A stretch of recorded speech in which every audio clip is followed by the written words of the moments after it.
So you can see it's kind of an independent little arty British movie coming your way. Let me bring out the director of Kick-Ass, of Stardust, the producer of Lock, Stock and Two Smoking Barrels, the director of X-Men First Class, and now Kingsman, The Secret Service, Mr. Matthew Vaughn, ladies and gentlemen.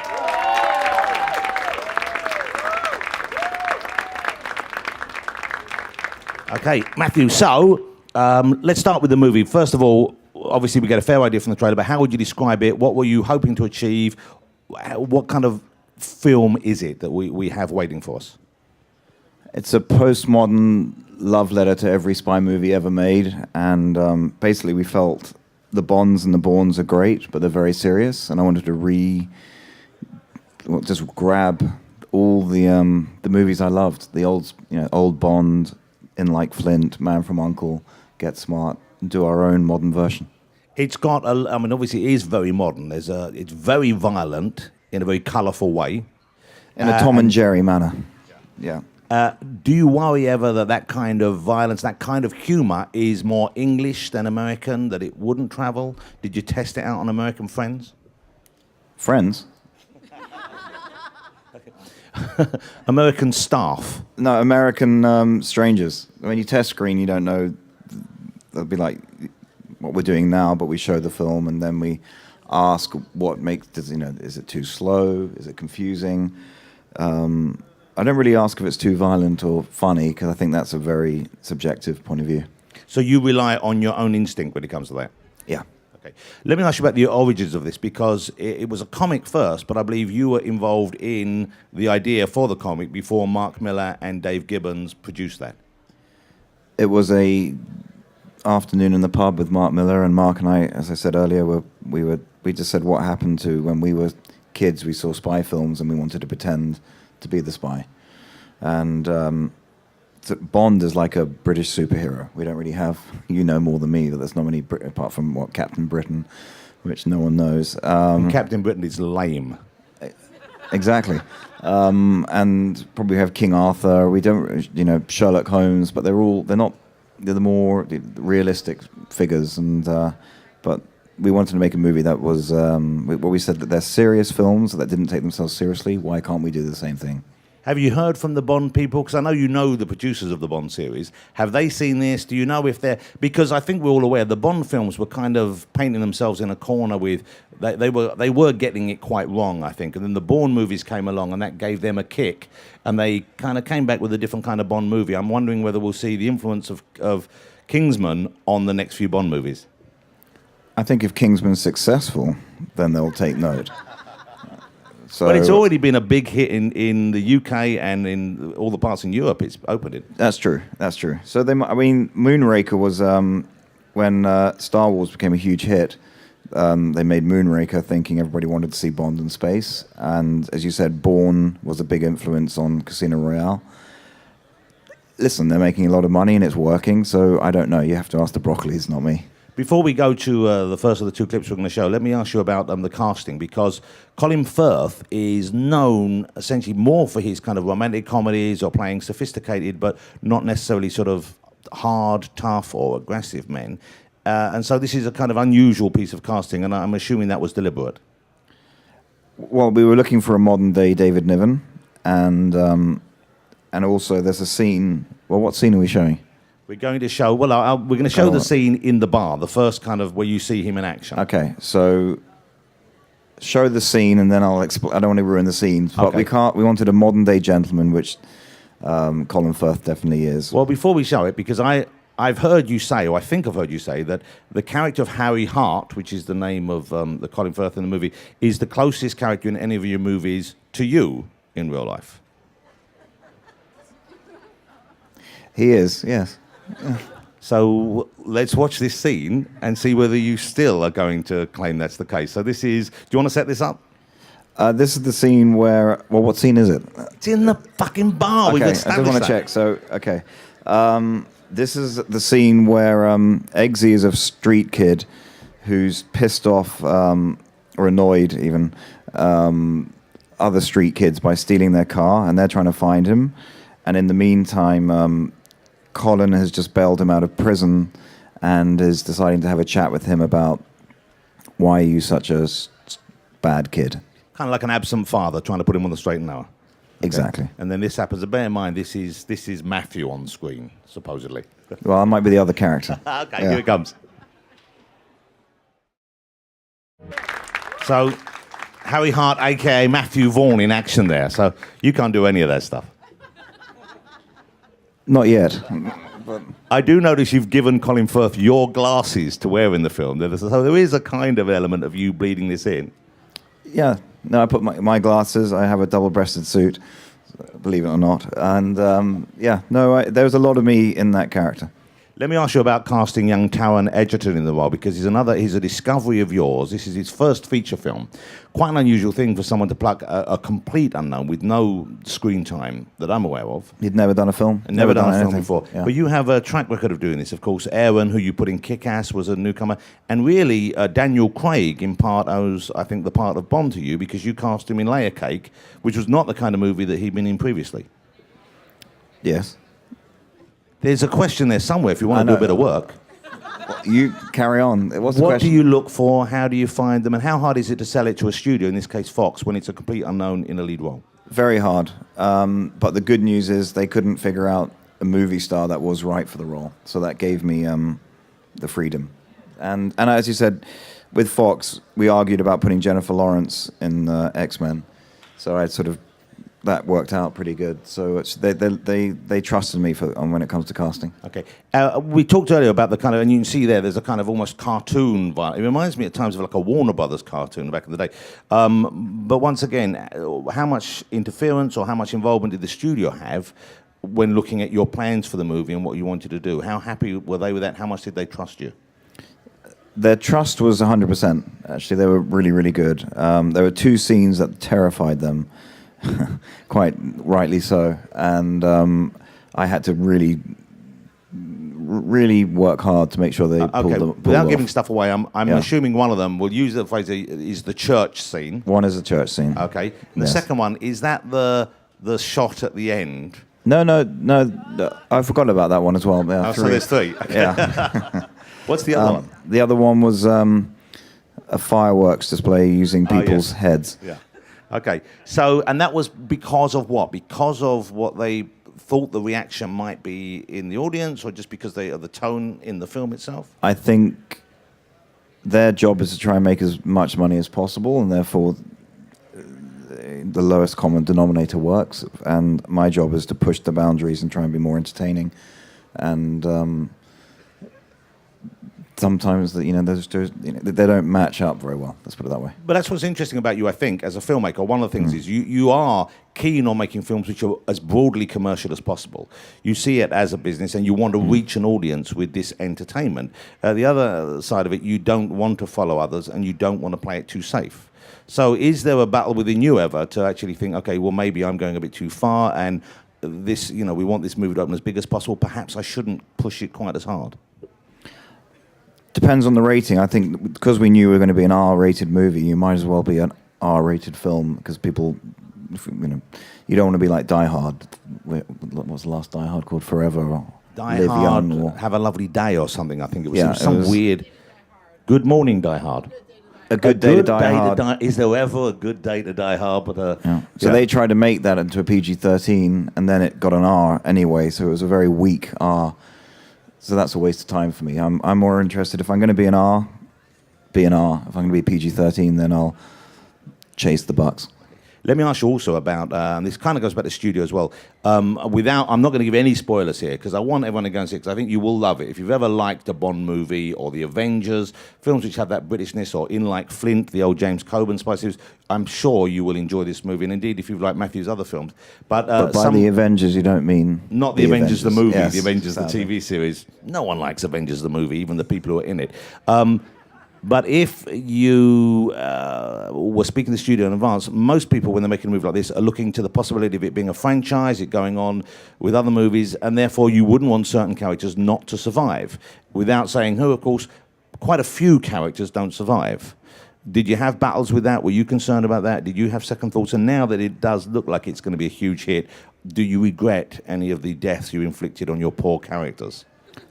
No, because the audience you have no idea what's going to happen in this movie, and anything could happen, and sometimes does, which means as an audience member you're on the edge of your seat, and I think that's more important, that you make a film that's good, and then a sequel might happen, than if you make a bland movie, there won't be a sequel. So you have to be true to your art.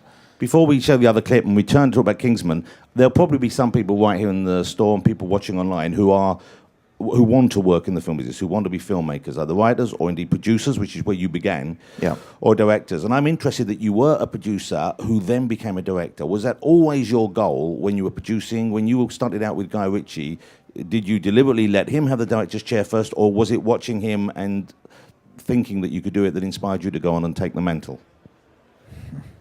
You're smiling there. What personal joke are you enjoying there that we'd like you to share with us? Whether to really be... You've told me off for being too honest Well, in the past. it depends how honest you... I think you can be honest about you and Guy and what you're... No, I basically became a director because directors pissed me off so much. I thought they were sort of megalomaniac, ego-driven. And you're not? I've become a director, so yes. But I just wanted to prove that it couldn't be that difficult. And so Layer Cake, I had no aspirations ever to be a director. And Layer Cake, Guy Ritchie was going to direct it and decided not to. And a lot of other directors said no to it. So I just thought, you know what, let's have a go. And do you now feel that you found your forte there? Because obviously you do it, and you do have a distinctive style. I can tell when it's one of your movies. So you do have that. It isn't like just a safe pair of hands telling a story in a bland way. There's a personality in the way you tell it. By just, I don't know. Yeah, that's what is that personality? Well, we're trying to work out. Yeah. Well, there's You're dressed like the Shadow today. You know what I mean? But how would you advise people trying to get in the business? Because you and Guy went out with Lock, Stock, and you had no money yourselves. I know you had nothing left, and you held on to something there. But how did you achieve that? What advice would you give to people? Work hard, believe in yourself, and it's not difficult making a film in the sense that it really is just a camera and some actors in front of it. So if you've got any talent, you can make that work. And nowadays, my daughter with these iPad things you guys have, which I find confusing still. We're in the Apple Store. Everyone knows what an iPad is. But okay. But my daughter's doing these pop videos, which I couldn't do it. Okay. Let's have the second clip. Now, this is, I believe, and this really harks back to something which Bond appears to be missing, I think, and I'm assuming that's why he did this. This is when Eggsy is shown by Harry Hart the back of the store that is the front for their organisation, and he's given a kind of peek behind the scenes and some of the gimmicks and the gadgets that are involved here. How heavily involved were you in what they were? Well, watch it and then I'll explain. I think it's better. Here we go. Here's the second clip. In the film, one of the characters says, I think Colin Firth is talking to Samuel L. Jackson, who's in the film, who never gives a bad performance, and he says, I always thought the old Bond films were, the spies were only as good as their villains. And of course, the villains you have here, you have Samuel L. Jackson, and you have Sophia playing Gazelle. And tell us about, if you haven't seen it already, Gazelle's special abilities. What I'll do firstly is answer your last question, and then, okay. So, there are a lot more gadgets than the shoes, so they cut it off. But what we wanted to do was, in the last Bond movie, Q says to Bond, we don't do gadgets anymore. And I was like, why not? And so we sort of brought back all the old gadgets, sort of, the hand grenade, which is a lighter, the pen that fires a dart, everything that I'm convinced if you're a modern spy, you still want. If if you're in the CIA and something goes wrong and you've got a gadget, use it. Jack Bauer would find it a lot easier having these gadgets. So there's lots of gadgets in the film. So and that's you missing that in the modern Bond movies? Missing it, and actually genuinely thinking these old gadgets would work, and it was fun. Actually, we made all the gadgets, which was fun. Tell me then about, once again, that was that question. Tell us then about Sam Jackson. Tell me about Sophia, who plays Gazelle, and where you found her, because I hadn't seen her in a film before either, I don't think. Gazelle is cool. She hadn't done a movie either, and she's like our equivalent of Jaws or Odd Job. She doesn't have legs. She has blades which she can jump around and cut people in half with, and she is awesome. And Sam Jackson, there's a reason why he's a legend. He's just, I think this movie will remind you why we all fell in love with Sam Jackson. You work with many other kind of big screen names who we would think have a kind of legendary status. Obviously, Robert De Niro, cast against type somewhat in Stardust. Yep. Michael Gambon, who is certainly well known to English film fans, I'm sure you know, for the Harry Potter movies as well as maybe his stage work. You don't seem remotely, I guess you can't be, but remotely intimidated by working with these guys, even when you ask them to do extraordinary things. No, I got starstruck. This is the first movie I've been starstruck because Mark Hamill is in it, and for my generation to have Luke Skywalker in front of your camera, it blew my mind dealing with him. Can I ask you whether this is true? I heard that when you had Michelle Pfeiffer in Stardust, on the first meeting, you confessed to her what your favourite film was, and she thought you were being ironic, sarcastic, or just mean. Yeah, and it was a genuine statement. I told her that I loved her in Grease too. And I did. She was beautiful in it. I was like 11 years old, and she was stunning. And still one of your favourite films? Scarface is now a little bit better, but it's still my guilty pleasure. Scarface would have been so much better if there'd been a pink lady in it, though, wouldn't it? Well, she virtually is. Yeah. Okay, so working with Sam, working with Gazelle, they're obviously your first choices there. There's no doubt about that. The film has opened superbly well throughout Europe. You're not a confident person in advance. You never count your chickens. No. But if it does well over here, and I don't want to jinx it for you, I'm hoping it does, and I'm pretty sure it will. Have you already started thinking about sequels? Because it's the kind of thing people, if they enjoy it, would definitely want more of. We'd love to do a sequel, and the sequel will be set in America. This is a real celebration of England, and I'd love to celebrate Americana and bring back the Marlboro Man. Bring back the Marlboro Man. Bring back the Marlboro Man. It's more, it would have He'll be the Marlboro Kingsman. Sort of a more either a cowboy vibe or just a tobacco industry vibe. Which way are you going? The modern day cowboy who doesn't smoke. Not the modern day smoker. Okay, we're going to open it up. I hope you have some questions for Matthew. And we've got a little while, maybe 15, 20 minutes for these. There was someone over. Let's go to this gentleman in white, and we'll come down to you next. This gentleman in the white there. Hi, Matt. How's it going? I love this movie. I did get to see it twice in other screenings, and it did exceed my expectations. And screenings, not downloaded? Yeah, of course not. Good. Of course not. Okay, you're young.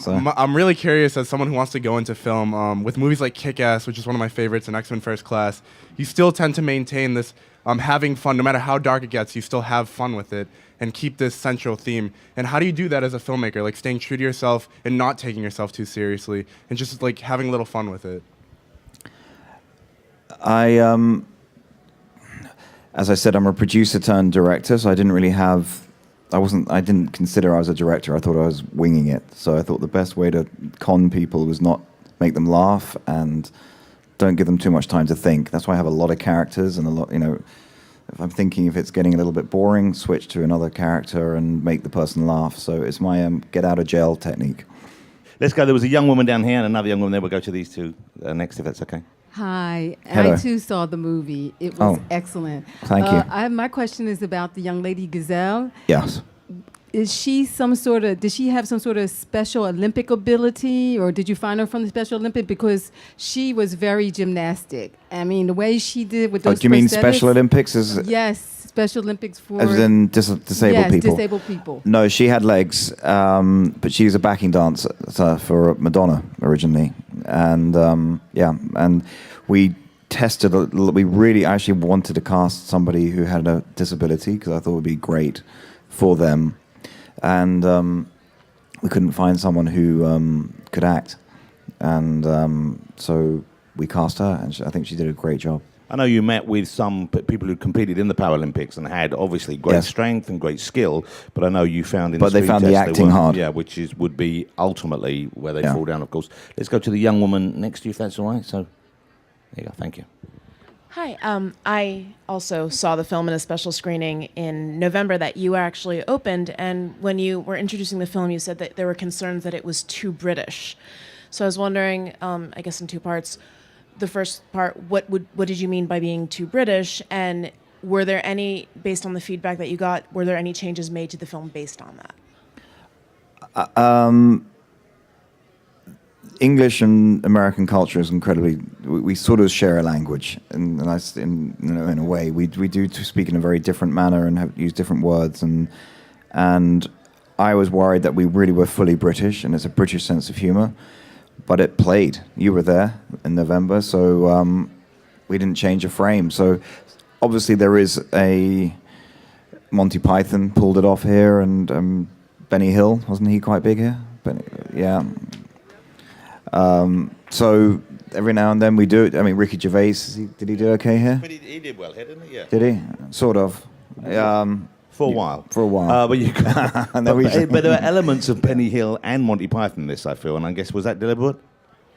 Well, Monty Python were geniuses and big. I mean, the heads exploding is pure Monty Python if you think about it. No spoilers. So, yeah, Heads may or may not explode. yeah, the heads that might explode in a The exploding heads we're talking about in the kind of figurative sense, exactly.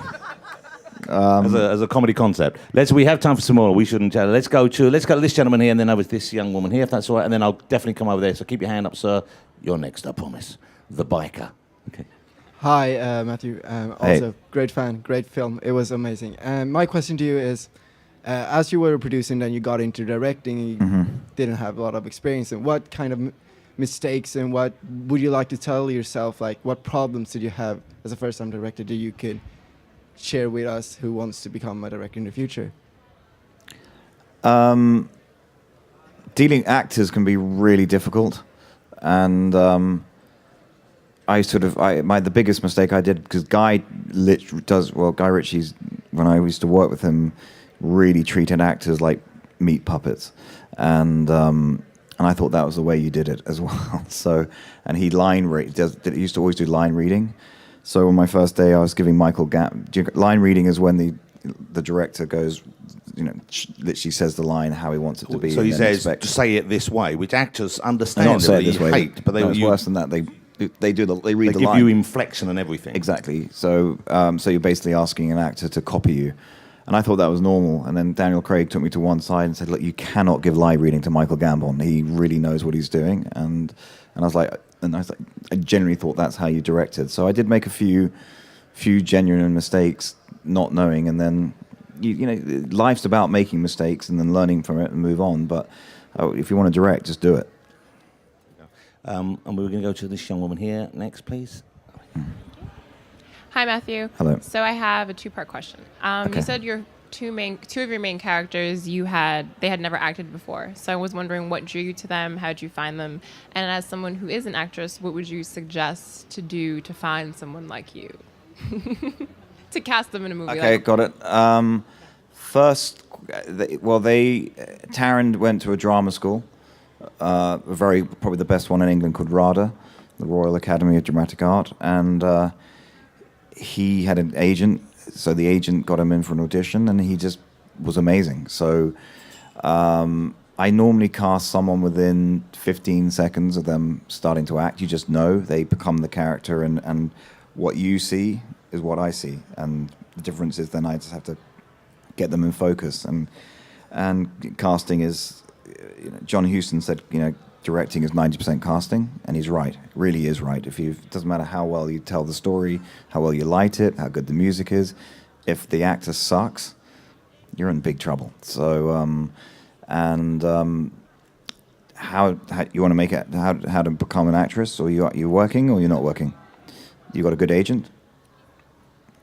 It's a bit of an oxymoron, that statement, but there are a few good ones out there, and you just got to be prepared. What really impresses me when someone comes in and they actually know the lines, and if you think you screwed it up, say, look, be honest with us. I really mucked that up. Can I do it one more time? And just do your best. Good luck. Okay, we'll go to the gentleman down there. I think we might then be running out of time. I'm not sure. We can do two more. Two more. This gentleman, so two more. No pressure on the last one. Think about it. Don't put your hand up unless you know it's going to blow us all away. Okay. So I was speaking with Dave Gibbons, and he mentioned doing the sequel in America, the United States rather, and he said he's working on a character named Uncle Sam. Is that something you've heard of or are willing to work with? Yeah, Uncle Sam is it's one of the ideas. As I don't know, he's got a big mouth, Gibbons already. He's not meant to be talking. You've just opened a world of pain for Dave Gibbons. You know that, don't you? Yeah. So yeah, he can put that in the comic, and then I'll decide whether I want to put it in the movie. But yeah. But as I said earlier, I'd love to reference all the American spy movies. Would you go straight into the sequel, or would you do another movie first? If I can find another movie I want to do, I'll do that first, and if I can't, I'll go straight into the sequel. Okay, if so the film's a hit here. For our last killer question, and before we get to that, I should say Matthew's lucky enough to work with probably the best scriptwriter in the business, the best screenplay person in the business. She is. And how did you find working with her, and how does she keep you in control? Well, she was married to the most difficult man on earth, and my wife, which his wife, and so she escapes from Jonathan by spending time with me. So it's simple as that. And I'm the one who has to pick up with her coming on with that fucking Matthew. Yeah, like that all the time. Okay, last and vice question. versa. So yeah, I'm sure. Yeah. Right, last question: who's brave enough? Who's foolhardy enough? Who's smart enough? Gentlemen over there, here we go. Let's hear this killer question.